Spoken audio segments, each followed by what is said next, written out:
this is Todd Luck, and when I did my He-Man and the Masters of the Universe review, that's the new series that's on Netflix right now, the CG animated series aimed at children, I forgot to mention one thing, and that was that I wish they had done this as Son of He-Man and not a reboot of Masters of the Universe. And for those who aren't familiar, Son of He-Man is an unproduced concept. There were actually a couple different pitches that I know of.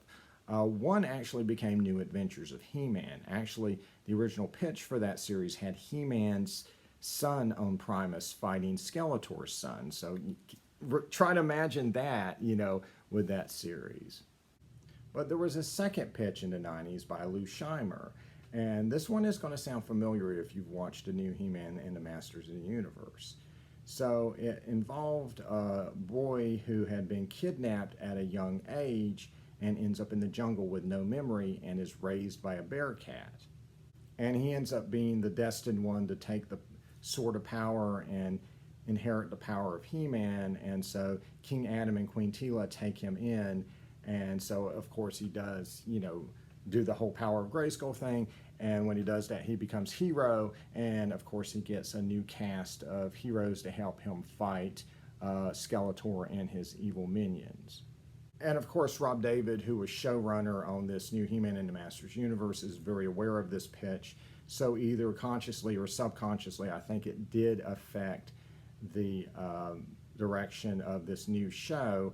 And it wouldn't surprise me if it did start out as a Son of He-Man pitch that may have evolved into a reboot of Masters of the Universe. I mean, you can even look at King Randor, and it's pretty easy to imagine that as King Adam or King He-Man. And I wish this new show had been Son of He-Man. Now, I don't think that would have affected the quality of this show. I don't think it would have made you love or hate it any more than you already do. But I think it would have been better for the franchise. So it would have given us a cast of new characters that they could have easily repurposed into other versions, future versions of Masters of the Universe. In my review, I gave the example that Ram Mam, now that she is a new character that Mattel owns, they can repurpose her and create different versions of her, like a more traditional version of the character in Origins or in a future Masters of the Universe show. But on the other hand, with somebody like Tila, who's a repurposed existing character, most likely we're never going to see that version of Tila again, right? Because there is a version of her that's existed for almost 40 years where she's a white warrior woman. So the chances of a future series deciding to throw all that out the window and make her a black spellcaster is probably not going to happen, which is a shame because I really like that concept for a character. And again, I hope Mattel comes up with a new character like that. But I think it would have also kind of eased things with the folks I was talking about in my review who are going to look at this new series, see that it looks so disconnected from everything that came before it and be like, oh, well, that's stupid. That doesn't look like Masters of the Universe. It doesn't look like the toys and the shows that, we've been watching for years and that, are currently on the shelf and are currently streaming and on DVD and all this stuff. But if it was an evolution of the concept instead of a replacement for it, that makes it different. Then suddenly we do have an explanation as to why Eternia looks so different. Why is it so technologically driven? Because in the future, things advanced. It just went in a more technological direction.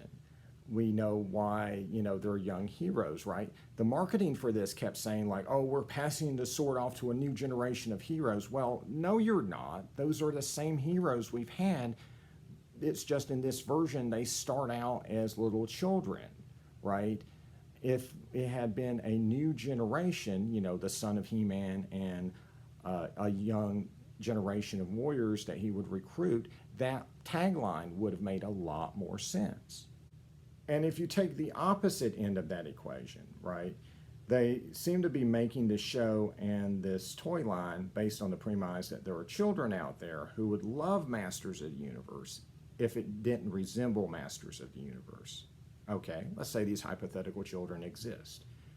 When they see this show and then they look on the toy shelves, they look on the other streaming services and see all the stuff that looks like this, some of them are going to say, gosh, that looks stupid. That doesn't look like the show I watched. That's not really He-Man. But if it was Son of He-Man, and again, an evolution of that concept, right? Then they could look at those figures and those old shows and be like, oh, that's what Eternia used to be like.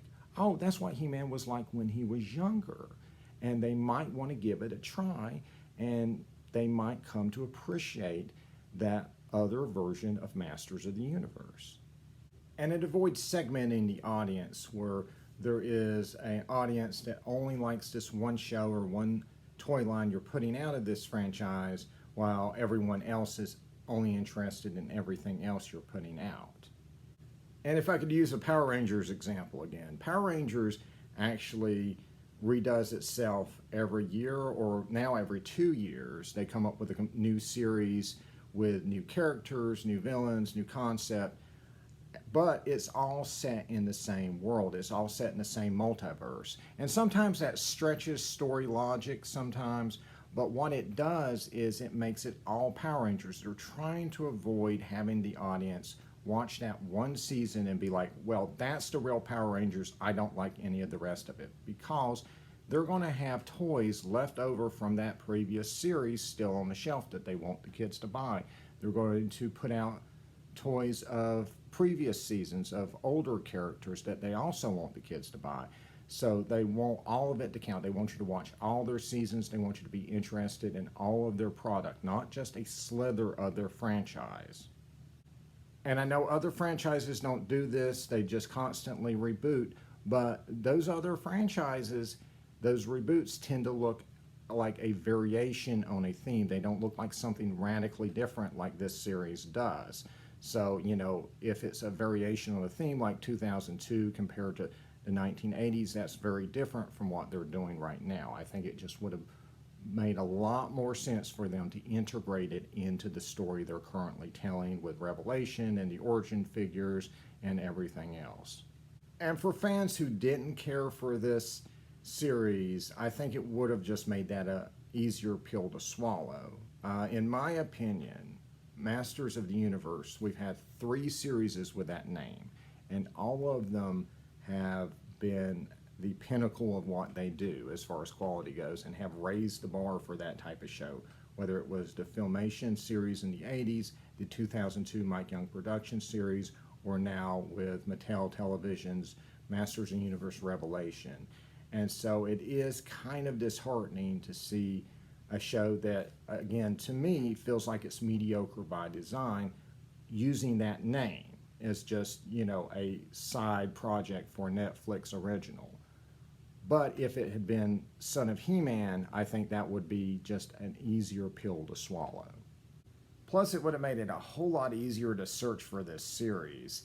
This is the 3rd time that we've called a series He-Man and the Masters of the Universe, and Google is still confused if you try to put in Netflix because it thinks you're searching for Revelation. Just a different name for a new concept would have been great. But because this is not Son of He-Man, that does mean that Son of He-Man still remains this great untold story for the franchise. And that means that someday Mattel may find a storyteller who could bring that to life and tell us what the future of Eternia would be like, what He-Man would be like as a king. So, yeah, I mean, I would like to see that someday. I think that would be really cool. So anyway, that's my thoughts. Let me know what you think in the comments below.